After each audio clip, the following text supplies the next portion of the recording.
ఏ తమ్ముళ్ళు బాగున్నారా? ఏమమ్మా ఆడబిడ్డలు బాగున్నారా? మీరంతా ఏ పిల్లలు మీరు బాగున్నారా?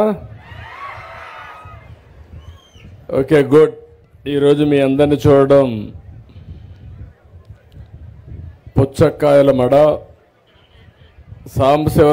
సాంబశివారెడ్డి గారు అయితే పార్టీ పెట్టినప్పటి నుంచి పనిచేస్తున్నాడు, ఒక సీనియర్ నాయకుడు.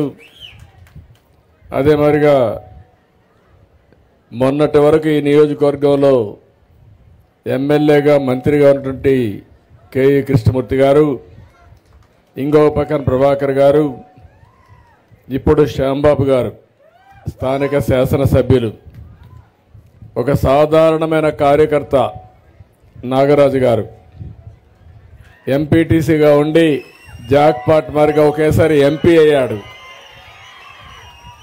తెలుగుదేశం పార్టీలు ఎప్పుడు కూడా పేదవాళ్ళని రాజకీయంగా పైకి తీసుకురావడం, తద్వారా మీ అందరిలో కూడా ఒక స్ఫూర్తి వస్తుంది, ఒక ఆలోచన వస్తుంది. మొన్నటి వరకు మీ మధ్యలో తిరిగినటువంటి నాగరాజు గారు ఇప్పుడు ఎంపీ వచ్చారంటే అది తెలుగుదేశం పార్టీ పేదవాళ్ళ పట్ల, వెనుకబడిన వర్గాల పట్ల ఉండే అభిమానం, ప్రేమ అని చెప్పి నేను మీకు తెలియజేస్తున్నా. ఇక్కడికి నేను వచ్చింది మీ అందరితో ఒకసారి మాట్లాడదామని. మామూలుగా ఆర్భాటాలతో వస్తారు ముఖ్యమంత్రి అంటే. 5 ఏళ్ళు మీరు చూశారు, మీరు అప్పుడప్పుడు టీవీలో చూస్తూ ఉంటుంటారు. అప్పుడు ముఖ్యమంత్రి వస్తే ఈ కొండ చెట్లన్నీ నరికేయాలి, పరదాలు కట్టేయాలి, బలవంతంగా ఊర్లో ఉండడందరినీ మీటింగ్కి తీసుకురావాలి, మీకు ఇష్టం ఉన్నా లేకపోయినా. మీ ఊర్లో మీటింగ్ అయితే ఈ ప్రాంతంలో అందరినీ పట్టుకొస్తాడు జిల్లా. అవసరమైతే మొత్తం ఒక 6-7 జిల్లాల్లో మనుషులు తీసుకొచ్చే పరిస్థితి. కడాన ఏం చేస్తారంటే ఏమీ జరగదు, కానీ మిమ్మల్ని ఇబ్బంది పెట్టి నరక యాతన మీరు అనుభవించారు 5 సంవత్సరాలు. ఈరోజు నేను ఇక్కడికి వచ్చింది ఒక వినూత్నంగా ఆలోచించడానికి వచ్చాను, మీ కష్టాలు నేరుగా చూడడానికి వచ్చాను. ఇప్పుడే ఒక 2 ఇండ్లకి వెళ్ళాను. ఒకసారి మీరు చూస్తే చరిత్రలో ఎప్పుడూ ఏ రాష్ట్రంలో చేయని విధంగా 4,000 రూపాయలు పింఛనిచ్చే ఏకైక రాష్ట్రం ఆంధ్రప్రదేశ్ రాష్ట్రం. ఈ విషయం మీరు గుర్తుపెట్టుకోవాలి. మీరు పక్క రాష్ట్రాలకు ఎక్కడికి పోయినా అన్ని రాష్ట్రాల్లో 2,000, 1,000 రూపాయలు అట్లిచ్చే పరిస్థితిలో ఉన్నారు. మన దగ్గర మాత్రం 4,000 రూపాయలు చేశారు. దీనికి కూడా ఒక చరిత్ర ఉంది, అందరూ ఒకసారి గుర్తుపెట్టుకోవాలి. మొట్టమొదటిసారిగా మన ప్రియతమ నాయకుడు నందమూరి తారక రామారావు గారు 30 రూపాయలతో ప్రారంభించారు 85, 86లో. నేను వస్తానే దాన్ని 75 రూపాయలు చేశాను 96, 97లో. మళ్ళీ 2014కి వస్తే అది 200 ఉండేది. 200 నుంచి 2,000 రూపాయలు చేసిన ఘనత తెలుగుదేశం పార్టీది 5 సంవత్సరాల్లో. మళ్ళా వచ్చిన ప్రభుత్వం 250, మళ్ళా అప్పుడప్పుడు ఒక 250, కడాన ఇంటికి పోయేటప్పుడు 3,000 రూపాయలు చేసి ఇంటికి పోయారు. నేను వస్తానే ఒకే మాట హామీ ఇచ్చాను మీకు, మీ అందరికీ 3,000, 4,000 చేస్తాను, వికలాంగులది 3,000, 6,000 రూపాయలు చేస్తాను. ఎవరైనా మరీ ఇంట్లో నడవలేకుండా బెడ్ మీదనే ఉండి ఇంట్లో ఒక వ్యక్తి ఆయనకు సేవలు చేసే పరిస్థితి వస్తే అలాంటి వాళ్లకు 15,000 రూపాయలు ఇస్తామని చెప్పిన మానవత్వం ఉండే ప్రభుత్వం తెలుగుదేశం ప్రభుత్వం. చాలామంది అన్నారు ఇవి వస్తాయా అని. ఏప్రిల్ నుంచి ఇస్తానన్నాను, మీరు చూశారు. ఏప్రిల్లో నేను జూన్లో వచ్చాను. ఏప్రిల్ నుంచి వడ్డీతో సహా మొత్తం 3 నెలలు కలిపి ఒకేసారి 7,000 రూపాయలు పింఛనిచ్చిన పార్టీ తెలుగుదేశం పార్టీ. అక్కడి నుంచి నెలవారీగా ఇస్తూ వస్తున్నాం. దీనికి కూడా ఒక పేరు పెట్టాం, పేదల సేవలో. రాజకీయ నాయకులందరూ కూడా, అధికార యంత్రాంగం మొత్తం మొదటి తారీఖు వస్తే నేరుగా మీ ఇంటికి రావాలి, మీ దర్శనం చేసుకోవాలి, మీకు పింఛన్ ఇచ్చి మీ కష్టాలు నష్టాలు నేరుగా చూసి మీకు అండగా ఉంటామని భరోసా ఇవ్వడం కోసమే ఈ కార్యక్రమాన్ని తీసుకొచ్చాను. ఈరోజు మీరు ఒకసారి చూస్తే ఇప్పటికే 12,508 కోట్లు ఇచ్చాం. సంవత్సరానికి 34,000 కోట్లు అవుతుంది. పర్వాలేదు, ఎంతైనా సరే ఈ పేదవాళ్ళ ముఖంలో సంతోషం చూడడం, చిరునవ్వు చూడడం నా యొక్క లక్ష్యం. తప్పకుండా ఈ కార్యక్రమాన్ని శాశ్వతంగా కొనసాగిస్తానని మరొక్కసారి మీ అందరికీ హామీ ఇస్తున్నా. ఇంకో పక్క మీరు ఒక్కసారి ఆలోచించుకోవాల్సింది, ఈరోజు ఈ సమస్యలే కాకుండా ఈరోజు రాష్ట్రంలో అనేక సమస్యలు ఉన్నాయి. నేను 100 రోజుల్లో ఇప్పటికే మీరు చూశారు చాలా కార్యక్రమాలు చేశాం. ఉద్యోగస్తులకైతే ఒకప్పుడు ఇక్కడే ఉన్నారు మా ఉద్యోగస్తులంతా, ఏమయ్యా నెలవారీగా జీతాలు వస్తున్నాయా లేదా అని అడుగుతున్నా మిమ్మల్ని. ఒకప్పుడు నెలవారీగా వచ్చేటి అని అడుగుతున్నా. రిటైర్ అయిన వాళ్ళకి పింఛన్లు వచ్చాయని అడుగుతున్నా. ఈరోజు ఎవ్వరు అడిగే పని లేదు. ఏ విధంగా అయితే పేదవాళ్లకు పింఛన్లు టంచనగా ఇస్తున్నామో ఉద్యోగస్తుల జీతాలు కూడా మొదటి తారీఖు ఇచ్చిన ఘనత తెలుగుదేశం ప్రభుత్వాన్ని, కూటమి ప్రభుత్వాన్ని అని చెప్పి నేను మీకు తెలియజేస్తున్నా. అయితే నేను ఎప్పుడు కూడా కష్టాలు నష్టాలు మీతో పంచుకోవాలి. నా ఆలోచన ఒకటే, ప్రతి ఒక్క కుటుంబానికి అండగా ఉండాలనేది నా కోరిక. మీ జీవితాల్లో వెలుగు తీసుకురావాలనేది నా సంకల్పం. అందుకే మొన్న ఎన్నికల్లో చూశాను. నా జీవితంలో ఎప్పుడు కూడా అలాంటి ఎన్నికలు చూడలేదు. నేను మిత్రుడు పవన్ కళ్యాణ్ గారు బీజేపీ కలిసి పోటీ చేశాం. కలిసి పోటీ చేసి నిలబెట్టిన అందరూ గెలిచారు. 93% గెలిచారు. అంటే మీలో ఎంత ఉత్సాహం ఉందంటే ఎక్కడ చూసినా కూటమి అభ్యర్థుల సింబల్ కనపడిస్తే మీరంతా ఓట్లేసే పరిస్థితికి వచ్చారు. గుద్దుడే గుద్దుడు కార్యక్రమానికి శ్రీకారం చుట్టారు. నాకే ఆశ్చర్యం వేసింది. మన నాయకుడు ఎన్టీ రామారావు గారు ఉన్నప్పుడు 94లో రాలేదు, 83లో రాలేదు, 2024లో వచ్చిందంటే మీలో ఉండే చైతన్యం, మీరు పడిన కష్టాలు. ఇప్పుడు నవ్వుతున్నారు. 5 ఏళ్ళు మీ ముఖంలో నవ్వు కూడా చూడలేదు నేను. మాకు ఆ ఇబ్బందులే.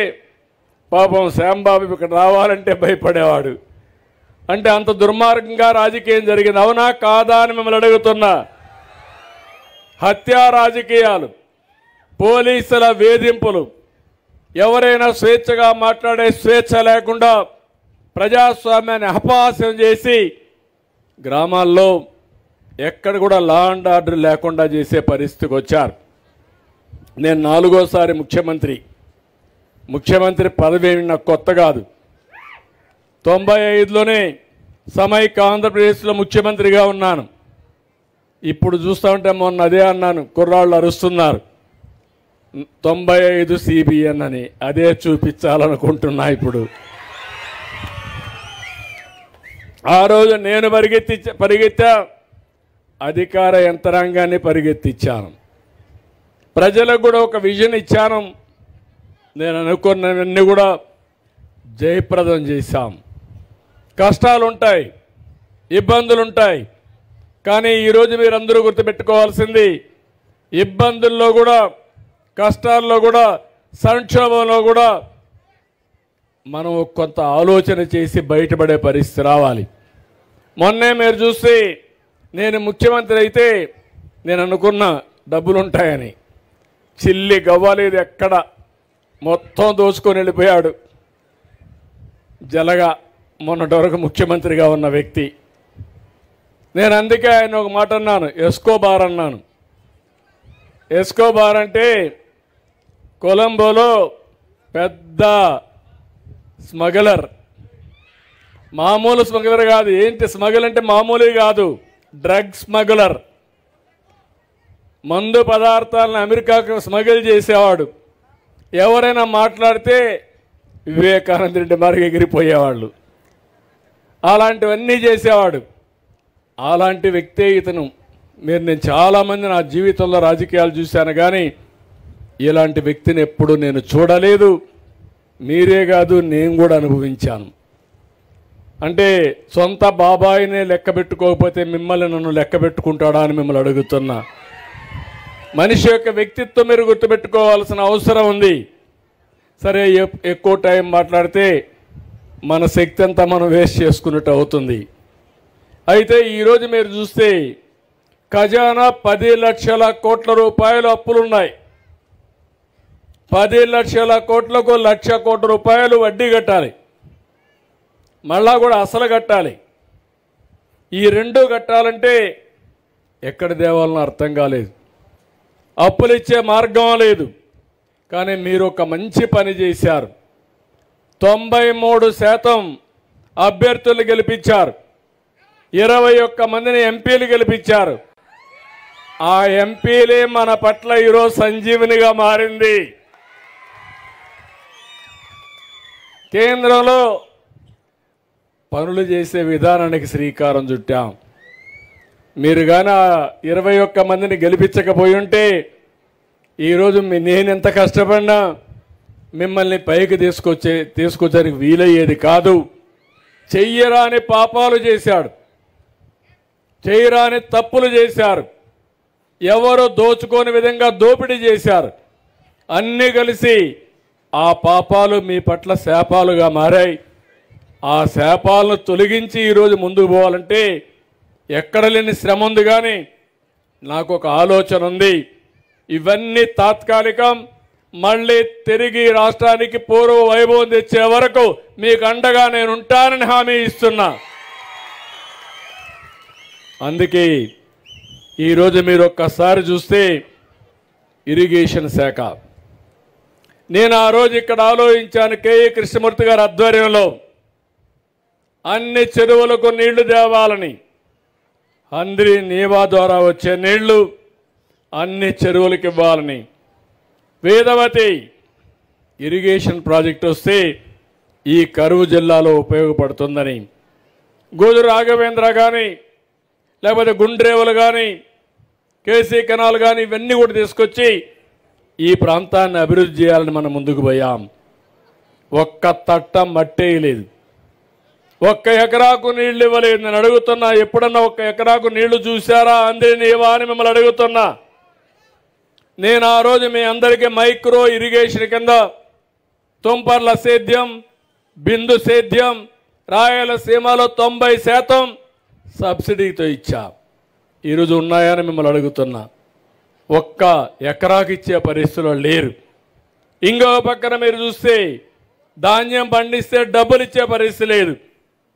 అప్పులు పెట్టిపోతే 1674 కోట్ల రూపాయలు అప్పులు కట్టి మళ్ళీ రైతాంగాన్ని ఆదుకునే పరిస్థితికి వచ్చాం. ఈరోజు మీరు ఒకే విషయం గుర్తుపెట్టుకోవాలి. వాళ్ళు చేసిన విధ్వంసం నుంచి శిథిలాలు తొలగించి మళ్ళీ అడుగడుగు బ్రిక్ ఒక్కొక్క ఇటుక పేర్చి మళ్ళీ పునర్నిర్మాణం చేసే కార్యక్రమానికి శ్రీకారం చుట్టాం. నేను ఎప్పుడూ చూడలేదు. అధికార యంత్రాంగం నిర్వీర్యం అయిపోయింది. 5 ఏళ్లు పనిచేసిన దాఖలాలు లేవు. దానివల్ల ఏం చేయాలన్న డైరెక్షన్ లేదు. ఒకవేళ డైరెక్షన్ ఉన్నా చేయడానికి డబ్బులు లేకుండా నిర్వీర్యం అయిపోయే పరిస్థితికి వచ్చారు. అక్కడి నుంచి వాళ్ళను కూడా సమర్థవంతంగా పనిచేయించడానికి ముందుకు పోతున్నాం. నేను వచ్చిన మొదటి రోజునే సంతకాలు పెట్టాను, మీకు అందరికీ జ్ఞాపకం ఉంటుంది. మెగా డిఎస్సి 16,347 ఉద్యోగాలు. ఇవన్నీ కూడా డిసెంబర్లో పరీక్షలు అవుతున్నాయి. పరీక్షలు అవుతానే ఉద్యోగాలు ఇప్పించే బాధ్యత నాదని మీ అందరికీ హామీ ఇస్తున్నా. అదే కాదు, యువత చదువుకోనున్నారు, మీ అందరికీ ఉద్యోగాలు ఇవ్వాలి. 20 లక్షల ఉద్యోగాలు ఇస్తానని చెప్పాను. దానికోసమే ప్రణాళికలు తయారు చేసుకున్నాను. ఈ 20 లక్షల ఉద్యోగాలు ఏ రంగాల్లో వస్తాయో అవన్నీ కూడా అంచనాలు వేసుకుని ఎక్కడికక్కడ ఉద్యోగ కల్పన కోసం ముందుకు పోతున్నాం. ఇండస్ట్రీస్ పరిశ్రమలు చూశారు, ఎక్కడ పరిశ్రమలు వచ్చే పరిస్థితే లేదు.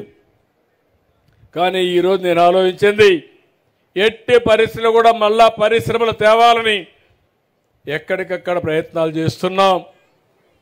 కొన్ని మీరు చూస్తే ఇక్కడ ఉండేవాళ్ళు, ఈ ప్రాంతంలో పుట్టిన వాళ్ళు కూడా ఇక్కడ పరిశ్రమలు పెట్టాలనుకుని వీళ్ళకు భయపడిపోయి వీళ్ళ వాటాలు, కబ్జాలు, దౌర్జన్యాలకు భయపడి వేరే రాష్ట్రాలకు వెళ్ళిపోయే పరిస్థితికి వచ్చారు. వాళ్ళందరినీ ఒకరొకరిని తీసుకొస్తున్నాం. నిన్నే చూశారు, విశాఖపట్నంలో లూలు గ్రూప్ వచ్చారు. వాళ్ళు వస్తే కొన్ని వేల ఉద్యోగాలు వస్తాయి. అదే మాదిరిగా పరిశ్రమలు మన ప్రాంతంలో మీరు చూస్తే రాయలసీమని గ్రీన్ ఎనర్జీ హబ్గా సోలార్ కానీ విండ్ కానీ ఈ రెండు కరెంట్ ఉత్పత్తి చేసే పరిస్థితికి వస్తుంది. ఇది వస్తే 7,50,000 మందికి ఈ ప్రాంతంలో రాష్ట్రంలో ఉద్యోగాలు వచ్చే పరిస్థితికి వస్తాయి. అందుకే ఇంకొక పక్క ఆలోచించాను, గవర్నమెంట్ ద్వారా ఉద్యోగాలు ఇస్తాం, ప్రైవేట్ ద్వారా ఉద్యోగాలు ఇస్తాం. ఇవి కాకుండా ఇప్పుడు అడిగారు, ఈ ఊరిలో 10 మంది 15 మంది వేరే ప్రాంతాల్లో పనిచేస్తున్నారు, అమెరికాలో కూడా పనిచేస్తున్నారు. సాంబశివారెడ్డి కొడుకైతే అమెరికాలో, వేణు అయితే అమెరికాలో పనిచేస్తున్నాడు. కానీ ఈ ఊర్లో ఉండేవాళ్ళు కొంతమంది ఇక్కడే ఉన్నారు. నేను అందుకే కొత్త ఆలోచన చేస్తున్నాను. ఎన్నికలప్పుడు కూడా చెప్పాను, వర్క్ ఫ్రమ్ హోమ్ అని. మీ ఇంట్లో కూర్చొని మీరు పనిచేసే విధానానికి శ్రీకారం చుట్టాలనేది నా ఆలోచన. ఇది చాలా దేశాల్లో ఇప్పుడిప్పుడే ప్రారంభమైంది. తప్పకుండా మీ ఊర్లో కూడా మీ కురవాళ్ళతో సహకారంతో వర్క్ ఫ్రమ్ హోమ్ ఈ ఊరి నుంచి కూడా ప్రారంభించాల్సిన అవసరం ఉంది. అవసరమైతే ఈ ప్రాంతంలో మళ్ళీ వర్క్ స్టేషన్లు కూడా పెడతాం. ఇంట్లో నుంచైనా పని చేయొచ్చు, ఆఫీసు పని చేయొచ్చు. చాలా ప్రాంతాల్లో దీనికి బాగా ప్రాక్టీస్ చేస్తున్నారు. దీనివల్ల మంచి ఫలితాలు వస్తున్నాయి. నేను ఒకటే మీ అందరికీ చెప్పేది, ప్రతిరోజు నేను లెక్క ఇవ్వమన్నాను, కంప్యూటరైజ్ చేయమన్నాను. ఎవరెవరికి ఉద్యోగాలు ఇచ్చామో, ఏ కంపెనీలు ఇచ్చామో అవన్నీ కూడా లెక్కేసుకుంటూ నేను ఏదైతే చెప్పానో అది చేయడానికి ముందుకు పోతున్నానని చెప్పి కూడా నేను మీకు తెలియజేస్తున్నా. రెండో కార్యక్రమం మీరు చూశారు, ఎప్పుడూ లేని సమస్యలు వచ్చాయి. ఈరోజు రాష్ట్రంలో మీరు చూస్తే నాకు వచ్చే అర్జీల్లో 50% అర్జీలు భూ సమస్యలు వస్తున్నాయి. ఎందుకు వచ్చిందో నాకైతే అర్థం కాలేదు. మీ భూమి వేరే వాళ్ళ పేరుతో రాసేసుకున్నారు. 22A అనే పేరు మార్చి ఇది ప్రభుత్వ భూమి అని ఎక్కడికక్కడ సెటిల్ చేసుకుంటూ పెద్ద ఎత్తున భూ సమస్యలకు తెరదీశారు. ఇంకో పక్క ఒక చట్టం మీరు చూశారు, ల్యాండ్ టైటిలింగ్ యాక్ట్ అని. నేను అప్పుడు ఎన్నికల్లో చెప్పాను, ఇదే కర్నూలులో నేను ఇక్కడ కాల్చాను, ఇక్కడే కాల్చాను ఆ కాపీని కూడా. అందుకే వచ్చిన మొట్టమొదటిసారి సంతకం పెట్టి కేబినెట్లో ఆమోదించి అసెంబ్లీలో కూడా చట్టం చేసిన పార్టీ తెలుగుదేశం ప్రభుత్వం అని చెప్పి కూడా నేను మీకు తెలియజేస్తున్నా. అయితే వీళ్ళు చేసిన తప్పులు వెంటాడుతున్నాయి. కొన్ని వేల మంది, లక్షల మంది మీ భూమి వేరే వాళ్ళ పేరుతో రాయిచ్చేశారు. ఇంకో పక్క సర్వే అనే పేరు పెట్టి ఆ సర్వేలో మీరు ఒకసారి చూస్తే ఎక్కడికక్కడ బౌండరీస్ మార్చేసే పరిస్థితికి వచ్చారు, సరిహద్దులు మార్చేసే పరిస్థితికి వచ్చారు. అవన్నీ కూడా సెటిల్ చేస్తున్నాం. ఇంకో పక్క మీ పట్టాదారు పాస్ పుస్తకం మీద ఆనాటి ముఖ్యమంత్రి ఫోటో, మీ తాత, మీ నాన్న, మీ ముత్తాత వాళ్ళు ఇస్తే ఆస్తులు ఇస్తే దానిపైన బొమ్మ వేసుకునే పరిస్థితికి వచ్చాడు. ఇప్పుడు నేను మారిస్తే నేను కూడా నా బొమ్మ వేసుకోవచ్చు. నా బొమ్మ వేసుకోవడం లేదు. రాజముద్రతో మళ్ళీ పట్టాదారు పాస్ పుస్తకాలు మీకు ఇచ్చే బాధ్యత మాది. 1 పైసా ఖర్చు ఉండదు. దీనికి కూడా శ్రీకారం చుట్టాం. తొందరలోనే సర్వే చేస్తాం, క్యూఆర్ కోడ్ పెడతాం. ఫోన్లో ఆ క్యూఆర్ కోడ్ చూపిస్తే మీ భూమి ఉందో ఎక్కడుందో అక్కడికి నేరుగా వెళ్ళిపోయేట్టుగా జీపీఎస్ కూడా పెట్టి, జీఏఎస్ పెట్టి మీకు పట్టాదారు పాస్ పుస్తకాలు ఇచ్చే బాధ్యత మాదని మీ అందరికీ హామీ ఇస్తున్నా. ఇప్పుడే చెప్పా, పింఛన్లు ఇచ్చాం.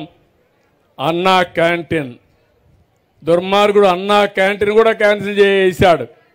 ఇప్పటికే 175 పెట్టాం.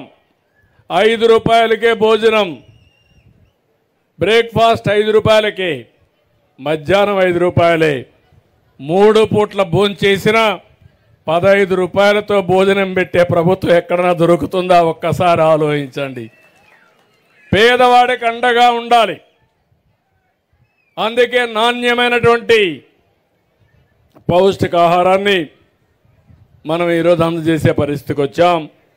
దీనివల్ల జీవన ప్రమాణాలు బాగా పెరుగుతాయని చెప్పి నేను మీకు తెలియజేస్తున్నా. ఈరోజు ఈ గ్రామానికి వచ్చాను. వచ్చినప్పుడు మా వాళ్ళని అడిగాను, చాలా ఎక్సర్సైజ్ చేశారు కానీ ఇంకా స్కిల్స్ గురించి సెన్సస్ చేయలేకపోయారు. ఈ ఊర్లో ఉండే వాళ్ళందరి నైపుణ్యం తీసుకొని అవసరమైతే మీ స్కిల్ డెవలప్మెంట్ చేసి నైపుణ్యాన్ని పెంచి మీకు ఉపాధి అవకాశాలు కల్పించడానికి శ్రీకారం చుడతాం. డిసెంబర్ లోపల స్కిల్ సెన్సస్ కూడా చేసి తద్వారా మీ ఆదాయాన్ని ఉపాధిని పెంచే అవకాశాలు మెరుగుపరుస్తామని చెప్పి కూడా నేను మీకు తెలియజేస్తున్నా.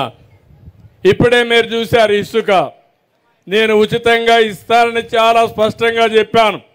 ఇప్పుడు కూడా చెప్తున్నా, మీ ఊరికి దగ్గరే ఎక్కడ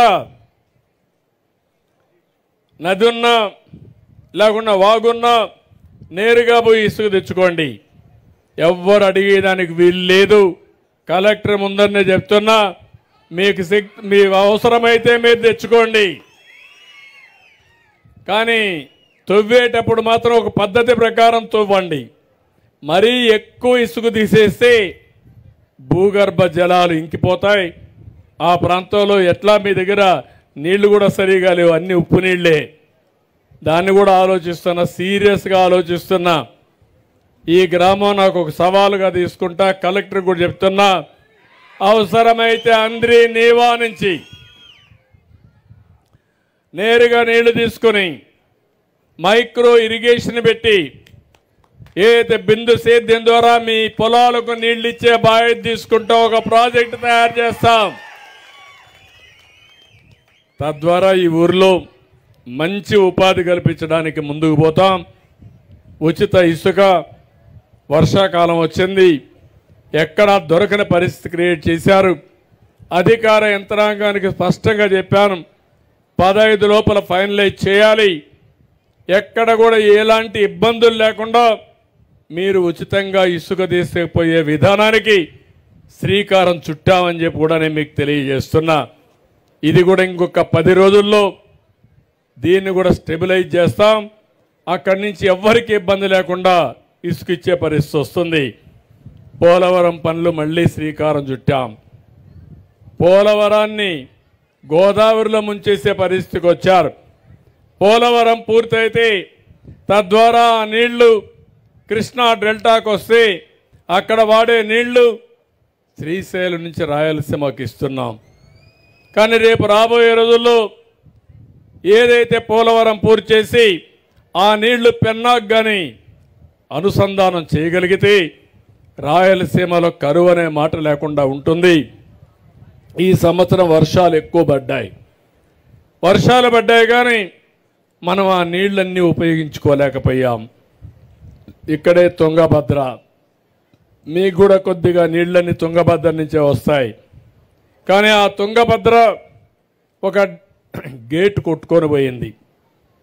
కొట్టుకొని పోతే అక్కడ ముఖ్యమంత్రి, అక్కడే ప్రభుత్వం మేము చేయలేమంటే కాదని నేను ఇక్కడి నుంచి మన మంత్రులు పంపించి పర్యవేక్షణ చేయించి ఒక ఎక్స్పర్ట్ మన రాష్ట్రంలో ఉంటే కన్నయ్య నాయుడుని ఆయన నేనే పంపించి తిరిగి గేటు పెట్టి ప్రాజెక్టు నీళ్లు నింపిన పార్టీ తెలుగుదేశం పార్టీ అని చెప్పి కూడా నేను మీకు తెలియజేస్తున్నా. లేకపోతే ఆ నీళ్ళన్నీ వెళ్ళిపోయి ఉంటే ఈ సంవత్సరం చాలా ఇబ్బందులు వచ్చేటివి. నా లక్ష్యం పోలవరం పూర్తి కావాలి, రాయలసీమకి ప్రతి ఎకరాకు నీళ్ళు ఇవ్వాలి. రాయలసీమ మొత్తం ఇవ్వగలుగుతాం కానీ నాకు ఒక సవాలుగా మారింది కర్నూలు పార్లమెంటు.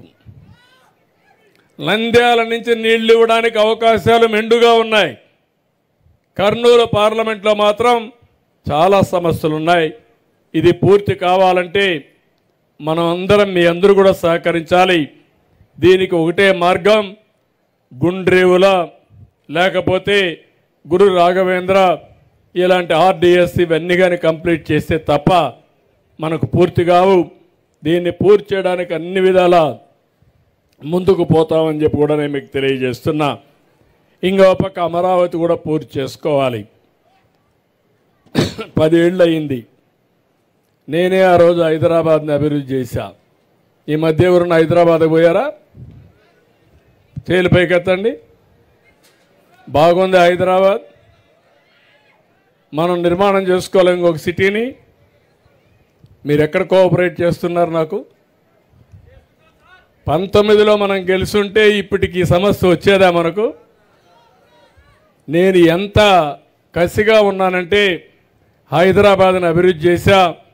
విభజన జరిగింది, పర్వాలేదు, అక్కడ కూడా తెలుగు వాళ్ళు ఉన్నారు, వాళ్ళు అక్కడ అనుభవిస్తారు.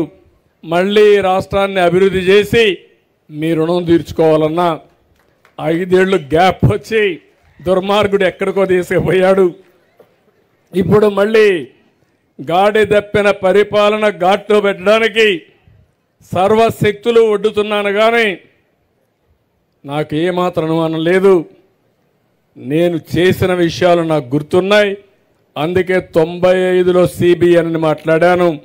ఆ చొరవ చూపించి మళ్ళీ అభివృద్ధి చేస్తానని మీ అందరికీ హామీ ఇస్తున్నా. ఎందుకంటే ఈ ప్రాంతంలో చాలా అవకాశాలు ఉన్నాయి. ఒక అమరావతి, ఒక కర్నూలు పక్కనే ఒక ఓర్వకల్, మంచి ఇండస్ట్రీ తీసుకొస్తాం. ఇప్పుడే మన నాగరాజ్ చెప్పాడు, కర్నూలు నుంచి బళ్ళారి ఈ నియోజకవర్గాలన్నీ కలిపి నేషనల్ హైవే చేస్తే బ్రహ్మాండంగా అభివృద్ధి అవుతుందని తప్పకుండా చేస్తామని మీ అందరికీ హామీ ఇస్తున్నా. అది వచ్చినప్పుడు ఇండస్ట్రియలైజేషన్ వస్తుంది, మనం అందరం ముందుకు పోయే పరిస్థితికి వస్తాం. ఇది కాకుండా ఇంకొక పక్క మీరు చూస్తే మొన్నటి వరకు మద్యం పాలసీ. ఏమమ్మా ఎండేవాళ్ళు ఒకరిద్దరు దాగుంటారు, ఏం తమ్ముళ్ళు జ్ఞాపకం ఉందా మీకు? నేనైతే నా జీవితంలో ఎప్పుడూ చూడలేదు ఎవరిని. మద్యం అంతా వీళ్ళు, డిస్టిలరీస్ వీళ్ళే ఓనర్షిప్, అక్కడి నుంచి హోల్సేల్ వీళ్ళే, రీటైల్ వీళ్ళే, షాపులో అమ్మేది వీళ్ళే, కల్తీ చేసేది వీళ్ళే. ప్రజలంటే ప్రజల ప్రాణాలు లెక్క లేకుండా చేసి పారేశారు. అందుకే నేను చెప్పా, ఎవరైనా సరే ఇందులో ఏలు పెడితే షాక్ కొట్టాలి. నూతనమైన మద్యం పాలసీ తీసుకొచ్చా. అదే సమయంలో ఆ మద్యం పాలసీలో బీసీలకు రిజర్వేషన్లు పెట్టాలని, ఎవరైతే శెట్టి బలిజ, ఈడిగా, అదే మరిగా మిగిలిన గౌడ వీళ్ళందరి కోసం 10% షాపుల్లో రిజర్వేషన్లు పెట్టిన పార్టీ తెలుగుదేశం కూటమి ప్రభుత్వం అని చెప్పి కూడా నేను మీకు తెలియజేస్తున్నా. ఇంకొక 10 రోజుల్లో కొత్త పాలసీ వస్తుంది. మీరు ముందు మారిగా తెలంగాణకు పోయే పని లేదు, కర్ణాటకకు పోయే పని లేదు. నేను ఎప్పుడూ చెప్పేవాడిని, మీరు మోటార్ బైక్ వేసుకొని మొత్తం అక్కడికి వెళ్ళి మోటార్ బైక్ పెట్రోల్ కొట్టుకొని మీరు కూడా ఫుల్గా లోడ్ చేసుకొని వచ్చేవాళ్ళు. ఇప్పుడు ఆ కష్టాలు లేవు, అవి కూడా తొలగిపోయినాయి. అన్ని రాష్ట్రాల్లో ఎలాంటి లిక్కర్ ఉంటుందో దానికంటే బెటర్గా ఉంటుంది తప్ప ఎక్కడా లాలూచి లేదని చెప్పి కూడా నేను మీకు తెలియజేస్తున్నా. పేదవాళ్ళందరినీ గెజెట్ ఈరోజు ఇచ్చారు. పేదవాళ్ళని నేను చూశాను. పేదవాళ్ళని ఆర్థికంగా దెబ్బతీసే విధంగా రేట్లు కూడా విపరీతంగా పెంచేశాడు. అందుకే నేను చెప్పాను, క్వార్టర్ బాటిల్ 99 రూపాయలు పెట్టమని చెప్పి ఆదేశాలు ఇచ్చాను. కనీసం తాగే అలవాటు ఉంది, కానీ డబ్బులంతా దానికి తగలేస్తే కడాన పిల్లల్ని చదివించాలన్నా ఇంట్లో ఖర్చులు కూడా డబ్బులు ఇచ్చే పరిస్థితుల్లో లేరు. తాగనీయకుండా చేయడం మా ఆడబిడ్డల బాధ్యత. మీకు చాలాసార్లు నేర్పించా. ఇక్కడంతా డాక్రా సంఘాలు ఉన్నారు. నేను డాక్రా సంఘాలు మీటింగులు పెట్టి చెప్పేవాడిని, భర్తని తాగనీయకుండా ఏం చేయాలో చేసే తాళం చెల్లెమ్మలో మీ దగ్గర ఉందని చెప్పేవాడిని. కానీ ఇప్పుడు కూడా మీరు తాగనీయకుండా చేయగలిగితే చాలా సంతోషం. దానికి కూడా ఒక 100 కోట్ల రూపాయలు ఖర్చు పెట్టి మద్యాన్ని తాగనీయకుండా అలవాటు మార్పించడానికి ప్రయత్నం చేస్తా. అది కూడా ముందుకు పోదామని చెప్పి కూడా నేను మీకు తెలియజేస్తున్నా. అదే మరిగా కర్నూలులో ఆ రోజు ఎన్నికల్లో చెప్పాం, కర్నూలు టౌన్ని మంచి టౌన్గా తయారు చేసే బాధ్యత మాది. నమ్మకం పెట్టుకొని టీజీ భరత్ అయితే బ్రహ్మాండమైన మెజారిటీతో గెలిపించారు. అందుకే హైకోర్టు బెంచ్ కూడా కర్నూలులో పెడతామని మొన్నే అనౌన్స్ చేశాం. రికమెండ్ చేస్తాం, సాధిస్తాం. బెంచ్ వస్తుంది, పరిశ్రమలు వస్తాయి. కర్నూలుని అన్ని విధాల నాట్ ఓన్లీ కర్నూలే కాకుండా పార్లమెంట్ మొత్తం అభివృద్ధి చేసే బాధ్యత తీసుకుంటామని చెప్పి కూడా నేను మీకు తెలియజేస్తున్నా. ఇది కాకుండా ఈరోజు మీ అందరిని ఒకటే కోరుతున్నా, ఏదైతే స్వర్ణ ఆంధ్రప్రదేశ్ విజన్ 2047 ఇప్పుడు మనం 24లో ఉన్నాం. ఒకప్పుడు 2000 కంటే ముందు నేను ఒక మాట చెప్పేవాడిని, విజన్ 2020 అనేవాడిని. అందరూ నన్ను ఎగతాళి చేసేవాళ్ళు. ఈరోజు దేశం కూడా విజన్ పెట్టింది, మళ్ళా మనం విజన్ పెట్టుకునే పరిస్థితికి వచ్చాం. నేను ఎప్పుడో పెట్టిన విజన్ ఇది.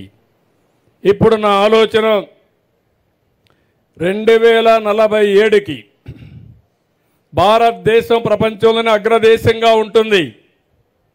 భారతీయులు ప్రపంచం మొత్తం బ్రహ్మాండంగా రాణిస్తారు, నెంబర్ 1గా ఉంటారు. దాంట్లో తెలుగువారు నెంబర్ 1గా ఉండాలని, భారతీయుల కంటే ముందు తెలుగు వాళ్ళు ఉండాలని నా లక్ష్యం. అందులో దేశంలో నెంబర్ 1 రాష్ట్రం ఏదంటే దానికి చిరునామాగా ఏది ఉండాలి తమ్ముళ్ళు అని మిమ్మల్ని అడుగుతున్నా. సిద్ధమా మీరు? అందుకే ముందుగా స్వర్ణ గ్రామం కింద మీ ఊరిని తయారు చేయాలి. ఇప్పుడు మీరందరూ, ఇప్పుడే కలెక్టర్కి చెప్పాను, ఈ ఊరిలో ఉండే అందరూ కూర్చోండి. పుచ్చకాయల మడ 2047లో ఎట్టుండాలనో ఇప్పటి నుంచే మీరు వర్కౌట్ చేస్తారు. అందరూ లక్షాధికారులే ఉండాలి. పేదవాళ్ళందరికీ మనం అండగా ఉండాలి. నేను ఆ మాటే చెప్పాను, మీరు గుర్తుపెట్టుకోండి. జీరో పావర్టీ అంటే పేదరిక నిర్మూలన ధ్యేయం. ఒకప్పుడు చెప్పేవాడిని కానీ సాధ్యమయ్యేది కాదు. ప్రయత్నాలు చేసినా చాలా సమయం పట్టేది. ఈరోజు టెక్నాలజీ అందరి దగ్గర సెల్ ఫోన్లు ఉన్నాయా లేదా అని మిమ్మల్ని అడుగుతున్నా. ఉన్నాయంటే చేలు పైకి ఎత్తండి. అందరి దగ్గర సెల్ ఫోన్లు ఉన్నాయి. ఒక్కొక్కరి దగ్గర 2-3 ఫోన్లు ఉన్నాయి. నేను మాట్లాడుతూ ఉంటే మా మీటింగులు కూడా షూటింగ్ చేసి పంపిస్తూ ఉంటారు ఇంటికి. మా చెల్లెమ్మ ఫోటో మొత్తం తీసేస్తూ ఉంది, వీడియో రికార్డింగ్ చేస్తూ ఉంది. అంటే ఒకప్పుడు ఈ సెల్ ఫోన్ మా చెల్లెమ్మ మాట్లాడుతూ ఉంది, ఒక పక్క 2 పనులు చేస్తూ ఉంది, మీటింగ్ వింటా ఉంది, మాట్లాడుతూ ఉంది. ఒకప్పుడు సెల్ ఫోన్ కూడా లేదు. మీకు అందరికీ ఐడియా ఉంటుంది. నేను మొట్టమొదటిసారి ముఖ్యమంత్రి అయినప్పుడు నేను సెల్ ఫోన్ అంటే అందరూ నన్ను ఎగతాళి చేశారు.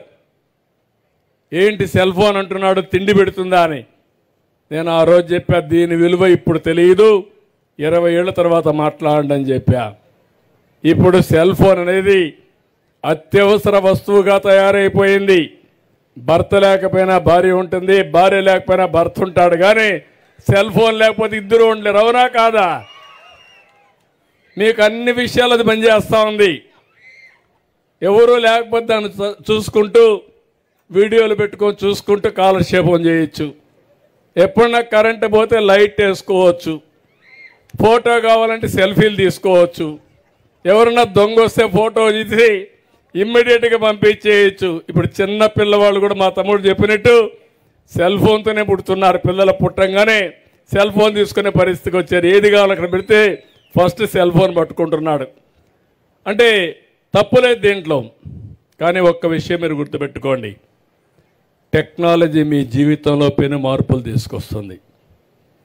ఈ విషయం నేను చాలా స్పష్టంగా చెప్తున్నా, మా అడ్మినిస్ట్రేషన్ కూడా చెప్తున్నా. ఈ ఊరిలో ఊరు గ్రామం ఎట్ట పరిశుభ్రంగా ఉందా లేదా చేయాలంటే ఇక్కడుండే సచివాలయం సిబ్బంది మాకు చెప్పాలి, లేకుంటే కలెక్టర్ రావాలి, ఎవరన్నా రిపోర్ట్ చేయాలి. రేపటి నుంచి అవసరం లేదు. ఒక డ్రోన్ పంపిస్తే ఒక రౌండ్ తిరిగేసి నేరుగా పంపిస్తే ఇన్ఫర్మేషన్ పంపిస్తే ఈ ఊర్లో ఎక్కడెక్కడ చెత్త ఉందో, ఏ ఇంటి దగ్గర చెత్త ఉందో చూసే అవకాశం డ్రోన్ వల్ల వచ్చే పరిస్థితి వస్తుంది. దానిపైన చర్యలు తీసుకోవచ్చు. ఇదే కాదు, ఈరోజు ఏదైనా కానీ పొలాల్లో తెగులు వస్తే నేరుగా డిటెక్ట్ చేసి ఎక్కడ తెగులుందో అక్కడే మందు కొట్టే పరిస్థితి వస్తుంది. ఈ ఊర్లో దోమలుంటే ఎక్కడ దోమలు ఉన్నాయో దోమలు గుర్తించి ఆ దోమలే చంపే పరిస్థితి వస్తుంది. మీ ఊర్లో డ్రైన్ ఉంటే ఆ డ్రైన్లో నీళ్లు సరిగా పోకపోతే నేరుగా డ్రోన్ పంపించి ఎక్కడ నీళ్లు ఉన్నాయో చూసి దానికి ఎవరు అధికారి బాధ్యులో వాళ్ళపైన చర్యలు తీసుకునే పరిస్థితి వస్తుంది. మొన్నే మీరు చూశారు వరదల్లో డ్రోన్ ద్వారా మేము భోజనాలు అందించాం. ఊరంతా నీళ్లు. నేను భోజనం ఇవ్వమంటే సిరిసిరి వేసేవాళ్ళు, అది బురదలో పడేది, మళ్ళా అదే ఇచ్చేవాళ్ళు. చాలా బాధ కలిగింది. అదే డ్రోన్లు పెట్టాం, ప్రోగ్రాం చేశారు, నేరుగా ప్రోగ్రాం చేసి మిద్దెపైకి పంపించారు, మిద్దెపైన తీసుకోగలిగారు. హెలికాప్టర్లు పెట్టాం, హెలికాప్టర్లో వేస్తే పైన నుంచి వేయడం వల్ల సగం అంతా కూడా చెల్లా చెదిరైపోయి గందరగోళం అయిపోయేది. భవిష్యత్తులో డ్రోన్ వల్ల మీరు ఒకటే గుర్తుపెట్టుకోండి, మీకు ఏదైనా ఇబ్బంది వస్తే నేరుగా డ్రోన్ పంపించి మందు పంపించమంటే ఒక అర్ధ గంటలో పంపించే అవకాశం ఉంటే 10 నిమిషాల్లో పంపించే అవకాశం వస్తుంది. అనేక ప్రయోజనాలు వచ్చాయి. మొన్న మీరు చూశారు విజయవాడలో 20,000 మెట్రిక్ టన్నులు చెత్త డ్రోన్ ద్వారా చూసి ఎప్పటికప్పుడు అధికార యంత్రాంగాన్ని సమాయత్తం చేసి అవన్నీ క్లీన్ చేసేసాం. ఇలాంటివి చాలా ప్రయోజనాలు వస్తాయి. రాబోయే రోజుల్లో మీరు శారీరకంగా కష్టపడడం కాదు, ఈ డ్రోన్ కానీ సెల్ ఫోన్ కానీ ఉపయోగించుకుంటే సింపుల్గా పనులు అయిపోయే పరిస్థితి వస్తుంది. దీనివల్ల మన ఆదాయం పెరిగే పరిస్థితి వస్తుంది. అందుకే టెక్నాలజీ కూడా ఉపయోగించుకొని తద్వారా ఒక విజన్ తయారు చేసి ఈ గ్రామాన్ని ఏ విధంగా అభివృద్ధి చేయాలో చేస్తాం. నేను అందుకే ఈ ఊర్లో చెప్తున్నా, ఈరోజు కలెక్టర్ గారు దీన్ని ఒక మోడల్గా తయారు చేస్తారు. నేను కూడా ఆ మోడల్ చూస్తా, దీనికి ఒక స్పష్టమైనటువంటి ఆలోచన ఇస్తా. ఈ గ్రామాన్ని తప్పకుండా అభివృద్ధి చేసే బాధ్యత జిల్లా యంత్రాంగానికి అప్పచెప్తున్నాను. అదే మాదిరిగా దీపావళికంతా మా ఆడబిడ్డలకి ఉచితంగా గ్యాస్ ఇస్తా. నేనే వచ్చి మీ ఇంట్లో వంట చేస్తా. ఎందుకంటే ఒకప్పుడు చెప్పేవాడిని, నేను గ్యాస్ ఉంది, గ్యాస్ లేనప్పుడు చెప్పేవాడిని చెల్లెమ్మలో గ్యాస్ కొనిస్తానంటే కొంతమందికి అర్థమయ్యేది కాదు. ఆ గ్యాస్ వచ్చిన తర్వాత చెప్పేవాడిని, డాక్రా సంఘాలు మీరు బయట తిరగండి, ఇంట్లో గ్యాస్ ఉంది, కష్టం లేదు, మీరు వచ్చే లోపల మా మగవాళ్ళు వంట కావాలంటే చేసి పెడతారు, పెద్ద కష్టం ఉండేది కాదని చెప్పాను ఆ రోజుట్లో. కానీ యథార్థం ఇప్పుడు వంట చేయడం పెద్ద కష్టం కాదు, మగవాళ్ళు కూడా చేయొచ్చు, కాఫీ పెట్టుకోవచ్చు, అలవాటు అవుతుంది. గ్యాస్ ఇస్తున్నాం.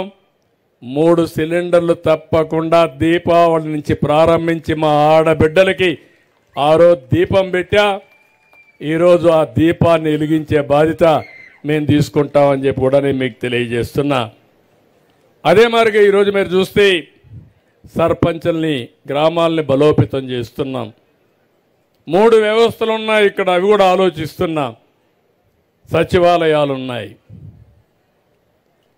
అదే మాదిరిగా స్థానిక సంస్థలు ఉన్నాయి, పట్టణాల్లో మున్సిపాలిటీలు ఉన్నాయి, గ్రామీణ ప్రాంతాల్లో పంచాయతీలు ఉన్నాయి. ఇవన్నీ ఏం చేయాలని ఆలోచించి బలోపేతం చేయబోతున్నాం. ఇంకో పక్క వాలంటీర్లు పెట్టారు. ఆ వాలంటీర్లు లేకపోతే ఏమీ కాదని మాట్లాడేవాళ్ళు. ఇప్పుడు వాలంటీర్లు లేకపోతే పింఛనే ఇవ్వలేమని మేలో అయితే 32 మందిని ప్రభుత్వమే హత్య చేసే పరిస్థితికి వచ్చారు. నేనన్నా, నాకు అధికారం వస్తే వాలంటీర్లు లేకుండా పింఛన్లు ఎట్టిస్తానో ఇచ్చి చూపిస్తానని ఆ రోజు చెప్పి ఇచ్చి చూపించాను. కానీ ఇప్పుడు వాళ్ళని కూడా ఏం చేయాలని తీసుకుంటాం, ఏం చేయాలని ఆలోచిస్తున్నా. ఏదైనా ప్రతి ఒక్కరికి ఒక రోల్ క్లారిటీ ఇచ్చి మీ జీవితాల్లో వెలుగు తేవడానికి మీకు అండగా ఉండడానికి ఏ విధంగా ఉండాలనో అది కూడా ఆలోచిస్తాం. మొన్నే మీరు ఒకసారి చూస్తే ఒకే రోజు 13,320 గ్రామాల్లో గ్రామ సభలు పెట్టిన ఏకైక రాష్ట్రం ఆంధ్రప్రదేశ్ రాష్ట్రం అని చెప్పి కూడా నేను మీకు తెలియజేస్తున్నా. పవన్ కళ్యాణ్ గారు ఒక ఐడియా ఇస్తే బాగుందని నేను కూడా ప్రోత్సహించి అందరం కలిసి ముందుకెళ్ళాం. ఒకే రోజు పెట్టాం. 4,500 కోట్ల రూపాయలకి పనులు శాంక్షన్ చేశాం. ఆ పనులన్నీ కూడా ఇప్పుడు ప్రారంభం అవుతాయని చెప్పి కూడా నేను మీకు తెలియజేస్తున్నా. మొన్నటి వరకు అయితే బ్లీచింగ్ కొట్టడానికి కూడా బ్లీచింగ్ పౌడర్ లేదు. 990 కోట్ల రూపాయలు ఫైనాన్స్ కమిషన్ ఇచ్చిన డబ్బుల్ని డైవర్ట్ చేసేశారు. పంచాయతీలు నిర్వీర్యం చేశారు. ఆ 990 కోట్లు ఇచ్చాం. గవర్నమెంట్ ఆఫ్ ఇండియా ఇంకొక 1,200 కోట్లు ఇవ్వాలి చూస్తే ఆ డబ్బులు కూడా ఇచ్చారు. ఇప్పుడు మీరు చూస్తే ఆ డబ్బులన్నీ ఉన్నాయి. ఇప్పుడే మీ కలెక్టర్తో మాట్లాడినప్పుడు ఏమేం చేయాలనో ఈ గ్రామంలో అవన్నీ అనౌన్స్ చేస్తున్నా. మీకు ఏమాత్రం అనుమానం లేకుండా అన్ని పనులు చేయడానికి ముందుకు పోతాం. పోయిన ప్రభుత్వం ఎంత దుర్మార్గమైన ప్రభుత్వం అంటే ఈ పనులన్నీ కొన్ని ఇచ్చారు, కొన్ని వేల. ఓకే, ఇప్పుడు మీరు చూస్తే జల్ జీవన్ మిషన్ ఒకటి పెట్టారు. 2019లో పెట్టారు. గవర్నమెంట్ ఆఫ్ ఇండియా ఉద్దేశం జల్ జీవన్ మిషన్ ద్వారా ప్రతి ఒక్క ఇంటికి కొళాయి ద్వారా నీళ్లు ఇవ్వాలని, ఆ నీళ్లు కూడా రిలయబుల్గా ఉండాలని. ఏదో బోర్లో నుంచి నీళ్లు ఇవ్వడం కాదు. ఎక్కడైనా మంచి రిజర్వాయర్ ఉంటే అక్కడి నుంచి పైపులు తీసుకొచ్చి మీకు ఎప్పటికి కూడా శాశ్వతంగా నీటి కొరత లేకుండా నీళ్లు ఇచ్చే వ్యవస్థకు శ్రీకారం చుట్టారు. 45 కోట్ల రూపాయలు, 45% మనం పెట్టుకోవాలి, 45% కేంద్రం ఇస్తుంది. ఈ రెండు కలిపి పూర్తి చేసే బాధ్యత ఇస్తే యూపీలో 1,00,000 కోట్లు తీసుకున్నారు. మధ్యప్రదేశ్లో 70,000 కోట్లు తీసుకున్నారు. అన్ని రాష్ట్రాల్లో ఈ కార్యక్రమానికి శ్రీకారం చుట్టి ముందుకు పోయే పరిస్థితికి వచ్చారు. మన రాష్ట్రంలో మాత్రం ఈ కార్యక్రమాన్ని సరిగా ఉపయోగించుకోకుండా బోరు ద్వారా వచ్చే నీళ్లు పెట్టి దానికి కూడా స్కీమ్ చేసే పరిస్థితికి వచ్చారు. నేను ఒకటే చెప్పాను, ఇది ఏమాత్రం ఆమోదయోగ్యం కాదు. మా ఆడబిడ్డలకు ఒకటే హామీ ఇచ్చాను, ప్రతి ఒక్క ఇంటికి ట్యాప్ ద్వారా నికరమైన నీళ్లు ఎప్పుడు కూడా ఇబ్బంది లేకుండా ఇవ్వాలని నా లక్ష్యం. తప్పకుండా ట్యాప్ ద్వారా నీళ్ళు ఇచ్చే కార్యక్రమానికి శ్రీకారం చుడతాం. అది కూడా మీరు ఒకసారి చూస్తే శాశ్వతంగా ఉండే వాటర్ రిసోర్సెస్ నుంచి తీసుకుంటాం. ఏ శ్రీశైలమో లేకపోతే ఎక్కడైతే ఈ జిల్లాలో మంచి వాటర్ ఉంటుందో, మీకు దగ్గరగా ఉంటుందో అక్కడి నుంచే నీళ్లు ఇస్తాం. ఇంకా దగ్గర పంచాయతీల్లో 30 లక్షల కుటుంబాలకి ట్యాపులు కూడా లేవు. ఇవి కూడా ఇస్తామని చెప్పి కూడా నేను మీకు తెలియజేస్తున్నా. ఇక్కడికి వచ్చినప్పుడు మీరు ఒకసారి చూస్తే దగ్గర ఈ ఊర్లో ఇప్పుడే నేను మాట్లాడాను,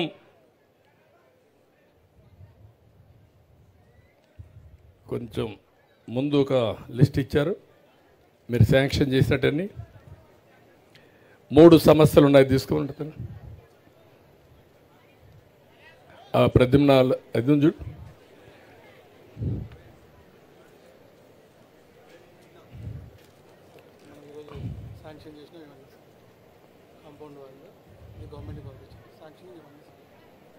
ఇవి కూడా ఉన్నాయి నాకు. దాంట్లో ఇండివిజువల్ సమస్యలు ఆ 4 క్లస్టర్స్ మారిగా పెట్టారు చూడండి. 4 క్లస్టర్స్ మారిగా పెట్టి ఇచ్చారు. 3 క్లస్టర్స్ పెట్టి ఇండివిజువల్ సమస్యలు, కమ్యూనిటీ సమస్యలు ఇచ్చావు. ఇటీ